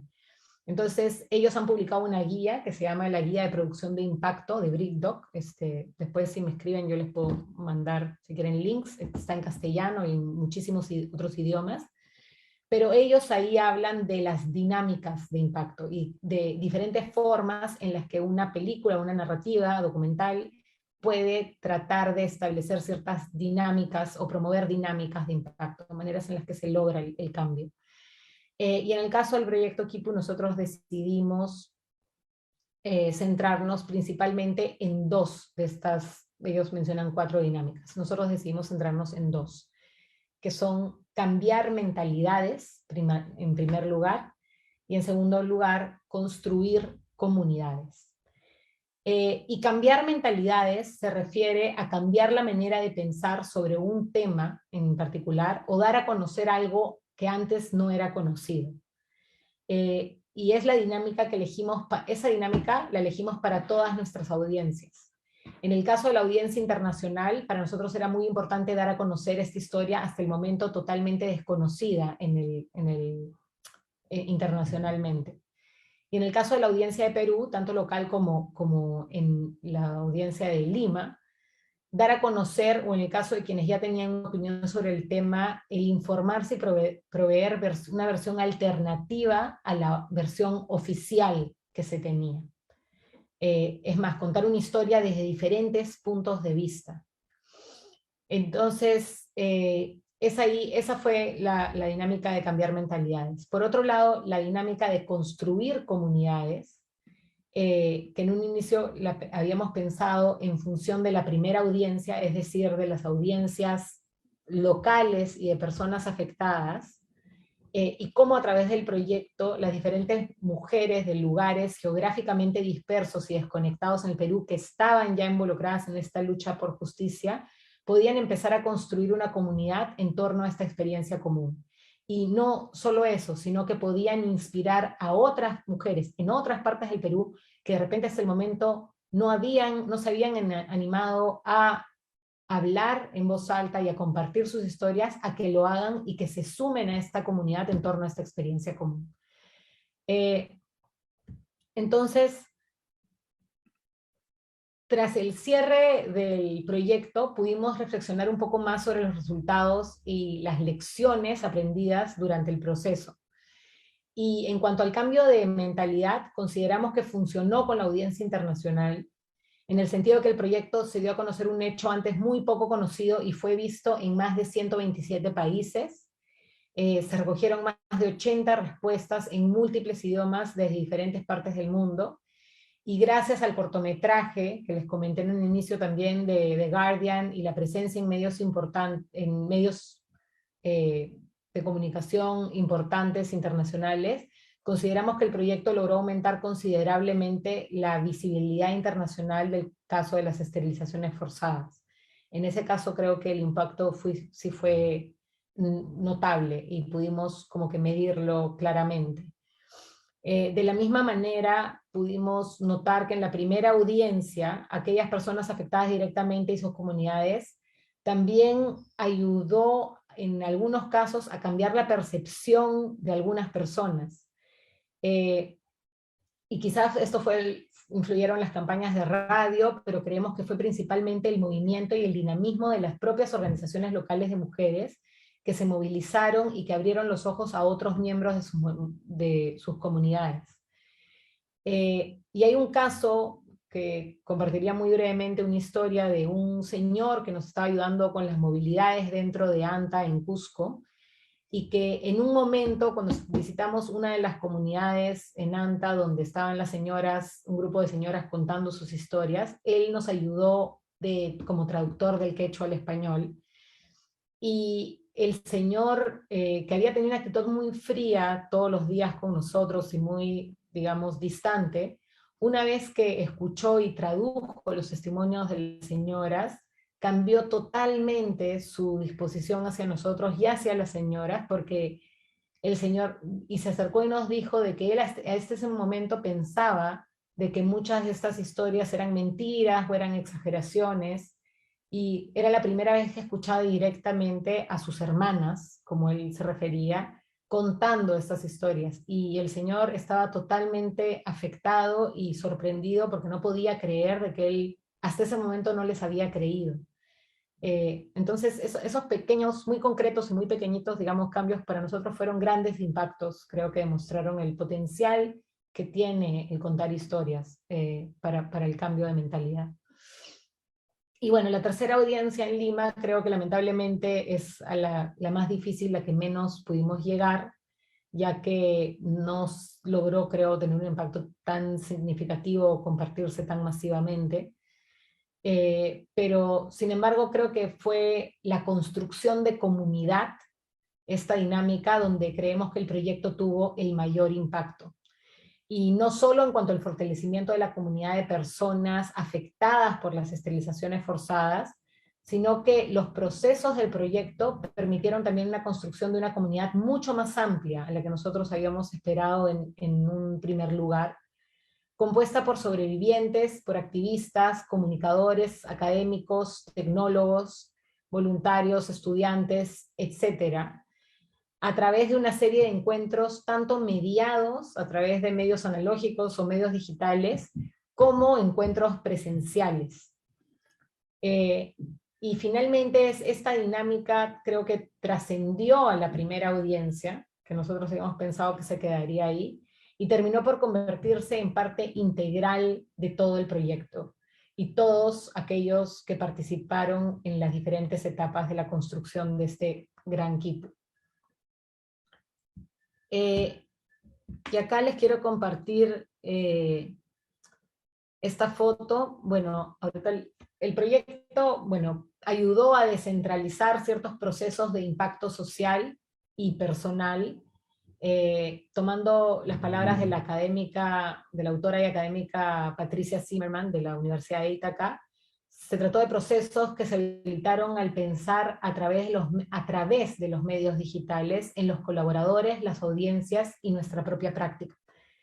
Esta foto, como les decía, corresponde al taller final, al taller de cierre que organizamos en el cierre del proyecto en diciembre de 2017, que había mencionado. Fue con representantes de todos los grupos con los que trabajamos, con personas de Vilcahuamán en Ayacucho, con personas de ANTA Cusco, las señoras de Pucallpa, los académicos ingleses con los que trabajamos, y todos y los cineastas, digamos, de Perú, de Chile, España, Colombia, que participamos en el proyecto.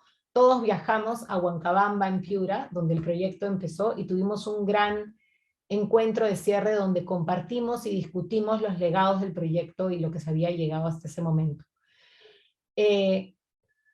¿Y por qué fue significativo, digamos, esto para nosotros? Es que antes, como habíamos dicho, los grupos de los diferentes lugares mantenían sus propias luchas individuales y se conocían y estaban más o menos al tanto de las otras luchas, pero no estaban unidas.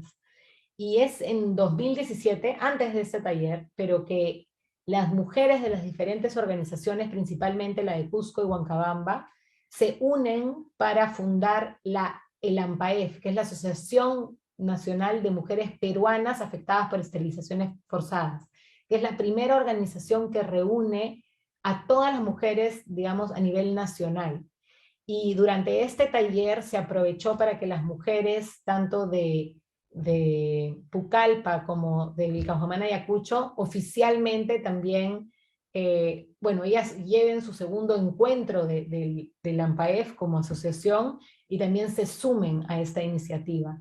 Entonces, aunque nosotros no pretendemos afirmar que Kipu es el motivo por el cual se creó el AMPAEF y, digamos, se llevó adelante, creemos que el hecho de tener este tipo de espacios en común y espacios físicos, o sea, en realidad tanto virtuales, a través de la base de datos online y en crecimiento, y este archivo de memoria colectiva, como también estos encuentros físicos y presenciales que el proyecto permitió, definitivamente contribuyeron de alguna manera a la forma en que la historia se sigue desarrollando hasta el día de hoy.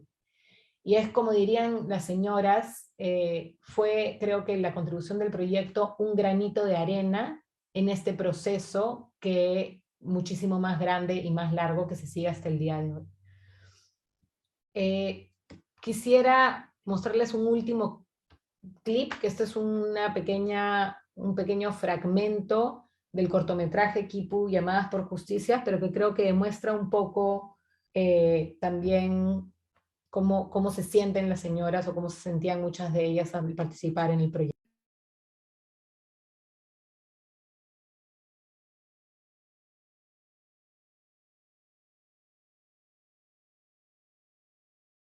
Entonces, igualito así unas señoras se reunieron, porque nosotros vamos dos, pero tenemos el refuerzo de toditas ustedes, toditas las mujeres de Ayacucho, del Cusco. No estamos solitas, amigas. Yo no me avergüenzo, yo soy chinita de Rodio Pampa, les digo.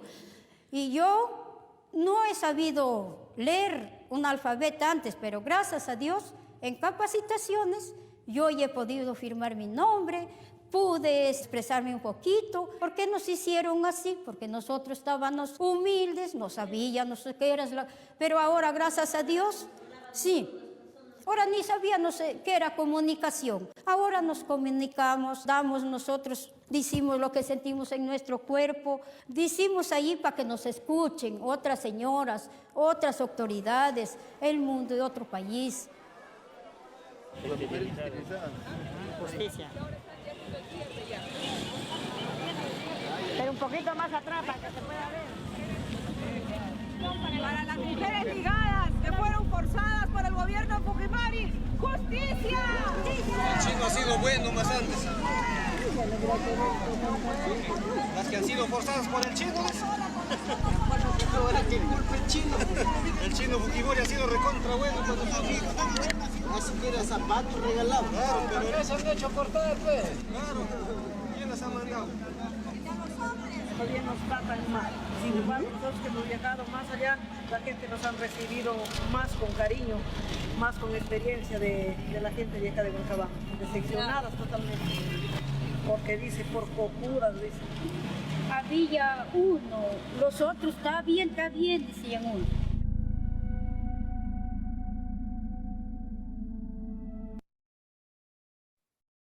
Bueno, quería mostrarles un pedacito, ese es un pedacito del cortometraje que pueden ver en YouTube. Y bueno, para finalmente, ya a manera de cierre, por más de que el archivo del proyecto, el archivo de testimonios dejó de recibir, como les dije, contenidos, tanto la capacidad de grabar testimonios o respuestas a fin de 2017, el legado del proyecto Quipu se mantiene como un archivo multivocal, plural, desde la perspectiva de las personas afectadas y en primera persona sobre las esterilizaciones forzadas. Y representa así una contramemoria a las versiones oficiales, digamos, del país, que sistemáticamente han dejado de lado las perspectivas de las mujeres y hombres, en su mayoría indígenas y mestizos, que fueron esterilizados sin su consentimiento. Y el archivo del proyecto, el archivo de testimonios y respuestas, a su vez nos aseguramos de que el legado sea guardado al margen de esa página web, como les dije, que a veces se cae. El archivo ha sido guardado tanto por el LUM, el lugar de la memoria, acá en Lima, y también por la Biblioteca Británica, que se ha comprometido en guardarlo por un periodo mínimo de 30 años, que probablemente vaya a ser renovable, pero nos hemos asegurado de que estos testimonios y sus transcripciones y traducciones estén guardadas en un lugar, digamos, público, y en un lugar que las va a poder mantener para las generaciones futuras. Y bueno, finalmente el proyecto Quipu buscó intervenir en este terreno disputado de la memoria cultural. En ese sentido, el proyecto lo entendemos como una tecnología de la memoria, concebida como una forma de personificar y generar memoria, y verbalizar y compartir testimonios a través de Quipu le permitió a muchas de las personas afectadas por las esterilizaciones forzadas participar en la creación de significados sobre su mundo y sus experiencias pasadas, y al hacerlo actuar sobre un presente que margina y olvida sus puntos de vista. Esto ha generado un sentido de propósito y apropiación colectiva entre muchas de las personas que compartieron sus testimonios.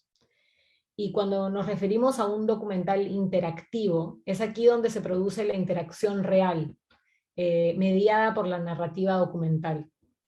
La narrativa que se desarrolla se convierte en una actuación en sí misma que crea la historia compartida. Y de esta manera, hacer medios se convierte en una manera de concebir la identidad y de reclamar por parte de los participantes su derecho a la agencia, y el derecho de contar sus propias historias. Eso sería todo, y ahora sí lo abro a preguntas, y muchas gracias por la atención. Muchas gracias, Rosmarie, por esta aproximación al proyecto Quipu. Tenemos preguntas también al público. Lo malo es que tenemos un poco de tiempo, un tiempo muy breve para contestarlas. Solo quisiera hacer un comentario con respecto al soporte tecnológico y su irrupción dentro de la expresión, en este caso artística, ¿no?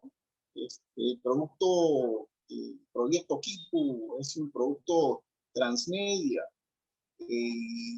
abre también esta similitud con otros elementos similares, digamos, y cuestiones que se hacen actualmente con respecto al arte y su ligación con el elemento tecnológico. Por ejemplo, las impresoras 3D son posibles hacer arte a partir con estos elementos. O también, si nos ponemos desde un punto de vista un poco exagerado, la similitud que existe con la caricatura del siglo XIX política y algunos memes que circulan por las redes sociales.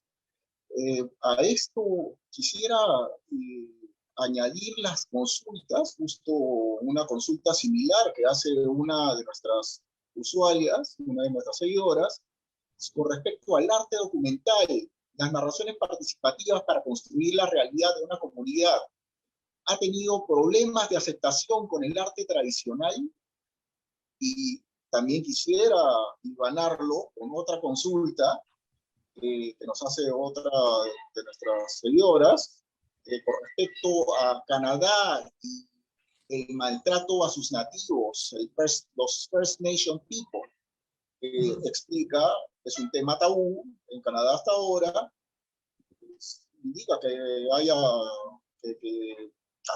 felicita que haya estas visiones pero también quisiera, la usuaria, hacer esta consulta. ¿Cuál es la línea que diferencia grabar para un producto cultural y mostrar un tema social para la reflexión? Por favor, si puedes contestar. A ver, bueno, son muchas preguntas, muchas gracias por todo el interés.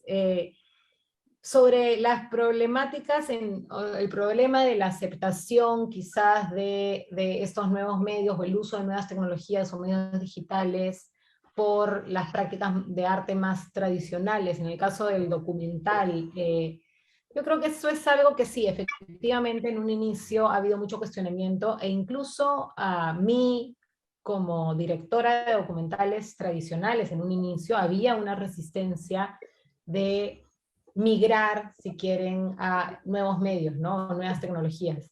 Y yo creo que esto se debe mucho a que nosotros estamos acostumbrados en el arte a esta idea y esta visión del autor único, y que es algo a lo que en los últimos años, pero que en verdad tampoco es algo, digamos, no es que la co-creación no haya sido la norma, sea algo nada nuevo. Es más, las prácticas co-creativas en realidad anteceden muchísimo más desde el inicio, están presentes desde el inicio de la humanidad, y anteceden a esta idea muy occidental y también que creo que viene en el alumbramiento, en la ilustración, y desde épocas, digamos, un poco más recientes, de esta idea del autor único y de que una gran persona, un gran autor, un gran artista es quien cuenta, digamos, la historia, ¿no?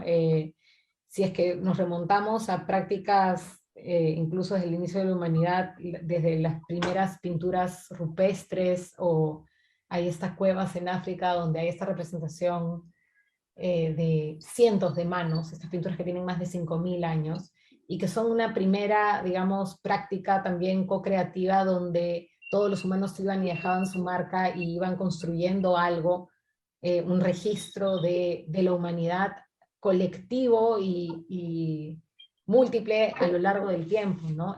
Yo creo que, o incluso como han sido muchas prácticas en culturas, incluso acá en Perú, ¿no? Civilizaciones pre-incaicas, incluso, donde la co-creación y la participación eran la norma. Entonces, yo creo que, volviendo a la parte digital, los medios digitales permiten volver, y eso es lo que a mí personalmente me interesa de los nuevos medios y medios digitales, es que permiten volver a explorar esta idea de co-creación, esta idea de creación colectiva, de participación, donde no es una voz nada más, sino esta multiplicidad y pluralidad de voces, y que sí, definitivamente ha encontrado y encuentra todavía en algunos casos resistencia por gente más tradicionalista, pero que creo que eso ha ido cambiando también en los últimos años, ¿no? Cuando nosotros empezamos el proyecto Kipu, efectivamente era bastante nuevo esto de los documental interactivos, nuevos medios, y como mencionaba, incluso María y yo teníamos este miedo de, si nosotros no dirigimos la historia y soltamos un poco las riendas de a dónde va a ir esto, ¿qué es lo que puede pasar? Esto de soltar el control, ¿no? Y decir, pero finalmente, para nosotros era más importante es, ¿quién tiene el derecho de contar esta historia? ¿Quién debería contar esta historia? ¿Por qué nosotros, que no somos parte de esta comunidad, a quien sufrió las esterilizaciones forzadas y que no estamos dentro de ella, ¿por qué tenemos nosotros que contar esas historias por ellas cuando ellas están contando sus historias muy bien? Entonces, ahí entra una cosa que se ha repetido muchas veces desde que lanzamos el proyecto, que la gente nos decía, ay, ustedes le han dado voz a estas mujeres, y nosotros de inmediato decimos, no, o sea, nosotros no le damos voz a nadie. Estas mujeres, y en algunos casos hombres, tienen voces muy poderosas, y vienen hablando y luchando desde hace mucho tiempo. El tema era que no tenían los medios ni las plataformas para hacer oír sus voces, o los canales. Entonces, es ahí donde nuestro rol como documentalistas cambia, y más que ser las autoras en este caso, es el crear condiciones y el construir una plataforma que permita que las historias emerjan. Y para eso la tecnología es súper importante, ¿no? No digo de que, como en el caso de, y ahí pasando a Canadá, ¿no? O sea, no necesariamente la tecnología hace de que esto surja por primera vez. Yo creo que se ha utilizado la narrativa o la co-creación, predece muchísimo a la tecnología, simplemente que la tecnología hoy en día lo facilita y lo democratiza. Pero, por ejemplo, el caso de Canadá, del que mencioné, el de las Islas Fogo, el proceso de Challenge for a Change, de Desafío para un Cambio, del National Film Board, lo que buscaba era justamente esta participación de grupos nativos y poblaciones nativas en Canadá, para que pudieran comunicar, utilizar el medio del cine, el cine analógico, pero utilizar las historias para poder empezar a contar historias y comunicarse y tejer redes entre ellos, así como con sus autoridades locales. Y sí, es verdad que creo que esa era la segunda pregunta, ¿no? De que han sido muy, los pueblos nativos indígenas en Canadá han sufrido cosas terribles y cada vez se está descubriendo más, pero lo que sí es verdad es que en Canadá también el Estado tiene muchísimas iniciativas para tratar de justamente conversar sobre esos temas y reivindicar todos estos horrores del pasado, ¿no? Todavía obviamente hay muchísimo trabajo que hacer, pero creo que el National Film Board, que es esta junta de cine de Canadá, tiene un trabajo que siempre ha buscado digamos, valorizar las posturas y las diferentes perspectivas y visiones y cosmovisiones de los pueblos nativos. Y en cuanto a grabar, creo que, ¿cuál era la diferencia? Esa no sé si me quedó clara la pregunta. Okay. Acá lo que indica la seguidora es que en Canadá este tipo de productos son culturales. Entonces la pregunta es, ¿cuál es la diferencia entre grabar un producto cultural y mostrar un tema social para la reflexión?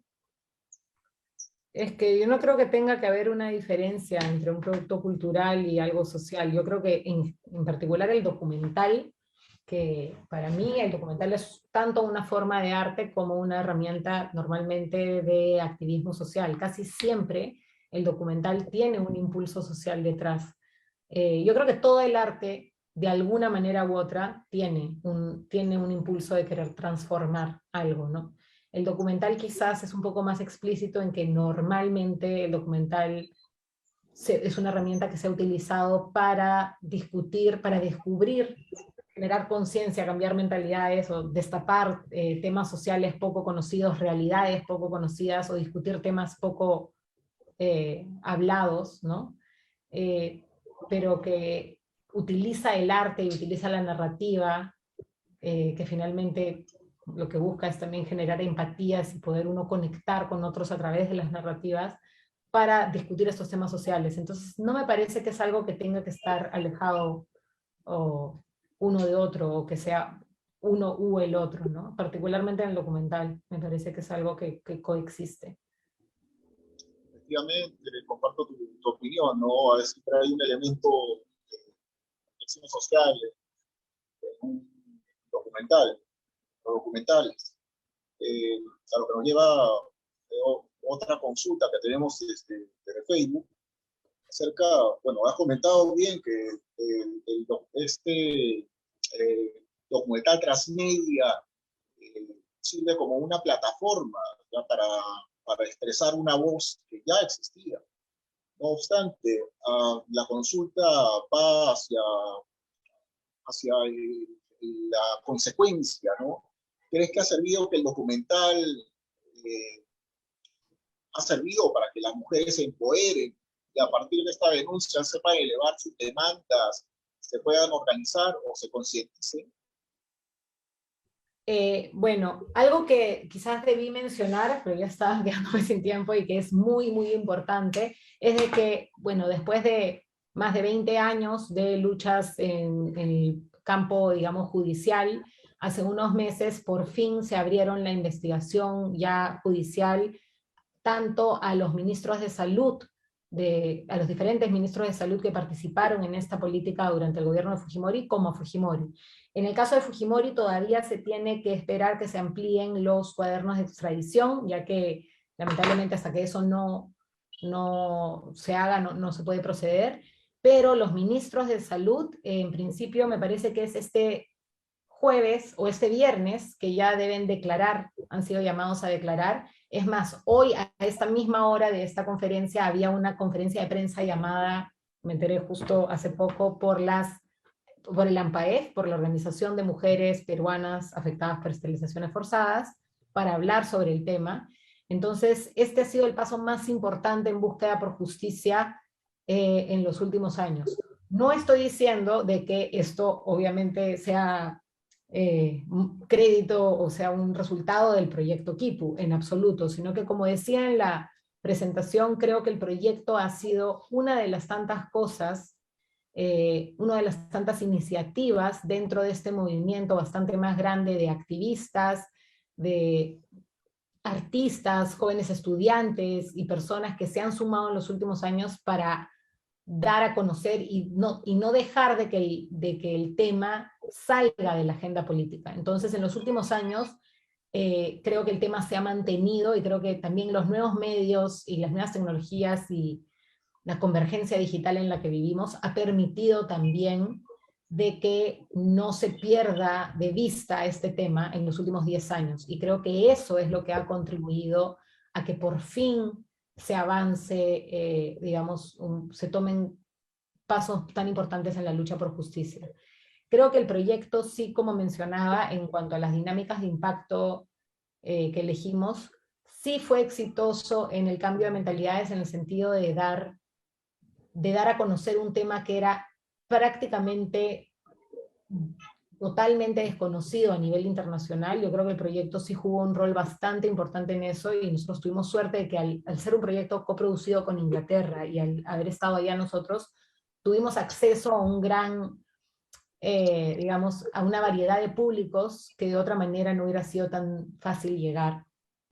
Y creo que también, sí, por el trabajo, y digamos, local y parte del movimiento, se logró que más personas dentro del Perú, y personas afectadas que antes no habían hablado, empiecen a sentir que había un clima o que había una comunidad mayor que les permitía sentirse más cómodas para salir a hablar. Entonces creo que sí, creo que en pequeños, diferentes medidas, en diferentes momentos, sí se logró un impacto. Y como digo, hay diferentes maneras de medir el impacto, ¿no? Para mí este caso de la historia del señor en Cusco, que cambió totalmente su manera de pensar sobre el tema al escuchar los testimonios, es el ejemplo perfecto del potencial que a nivel individual puede tener proyectos de este tipo, o el contar historias, ¿no? Correcto, correcto. Otra usuaria nos cuenta una historia familiar, ¿no? La cual su hermana estuvo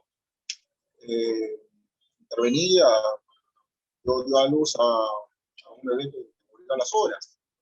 Y cuando intentó salir embarazada posteriormente, pues no pudo, porque había sido víctima, sin su conocimiento, de una esterilización. Entonces, a esto ella hace la consulta de cómo saber cuáles son los datos exactos, por ejemplo, sobre los 21.000 varones esterilizados, si el número de mujeres es cuál sería el número real. Quizá también podemos apuntar a las fuentes, ¿no? ¿Qué fuentes has utilizado, pues, para tu proyecto? Ya, bueno, en cuanto a los números, el 21.000 hombres y 271.000 mujeres, esas son las cifras que se manejan tanto por los reportes de la Defensoría del Pueblo, hubo también un informe del Congreso, y de Amnistía Internacional allá por el 99-2000. Pero como dicen, los datos, es muy, muy difícil saber las cifras exactas. O sea, las mujeres que están actualmente luchando por justicia y cuyos casos se están viendo en fiscalía, es otro número. Son miles también de mujeres, pero es un número mucho más reducido, no son 271.000. No todas las personas han hablado, no todos los casos, en todos los casos, las mujeres se sienten cómodas en decir de que fueron forzadas las esterilizaciones. En muchos casos sí fueron sin consentimiento, pero de lo que se trata, justamente por lo mal llevada que estuvo esta campaña,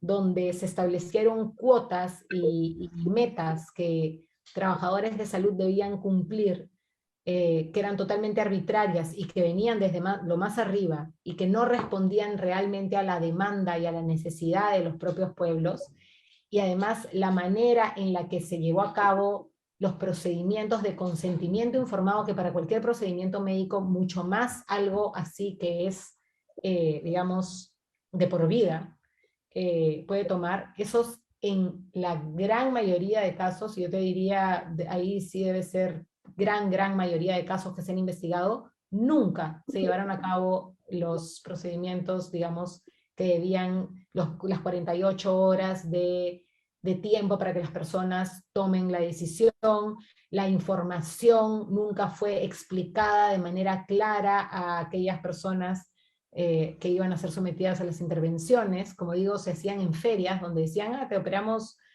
cortamos el pelo al esposo y operan a la mujer mientras, o sea, en un ratito el mismo día las mandaban a sus casas, o en muchos casos las obligaban, pero cómo se hizo, varió mucho dependiendo del lugar. Pero lo que sí es verdad es que no se llevó a cabo, fue una campaña que se llevó a cabo sin ningún tipo de cuidado, ni con, digamos, todos los procesos y los requerimientos que se deben llevar a cabo para tener un consentimiento claramente informado para procedimientos de este tipo, ¿no? En muchos casos también, en muchísimos casos se hablaba de firmas, de papeles que nunca se tradujeron a las lenguas originarias de las personas que fueron operadas, o que fueron firmadas por personas, uno, que dicen que no son firmas, o que son analfabetas, o que no saben firmar, o muchas veces la firma del esposo y no la de la paciente era considerada como válida.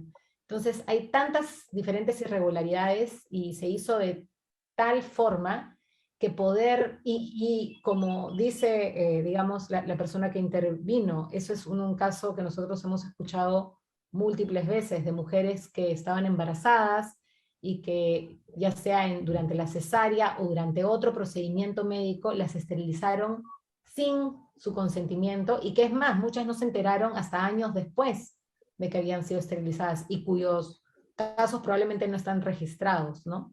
Entonces, es muy complejo hablar con exactitud de cómo se dio, de cuál fue, en qué momento, cuál fue el error, o dónde estuvo, o digamos, estas responsabilidades también como que individuales, pero lo que se sabe es que fue toda una campaña que estuvo llevada muy agresivamente y con muy poco cuidado, ¿no? Y por eso estos números tan grandes en un periodo tan corto de tiempo.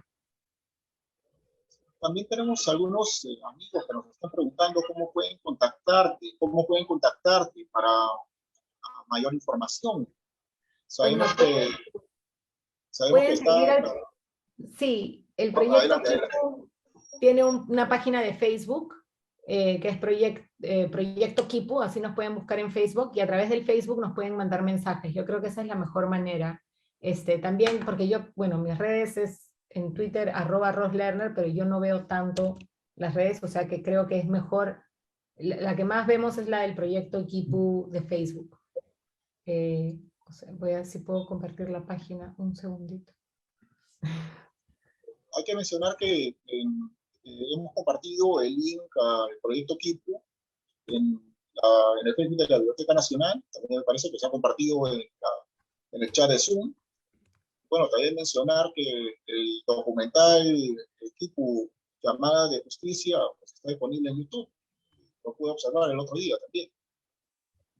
Por favor. Sí, por favor. Voy a enviar por el chat acá, creo que es el link de Facebook del Proyecto Kipu. También nos pueden seguir en Facebook, ahí pueden escribirnos por mensaje.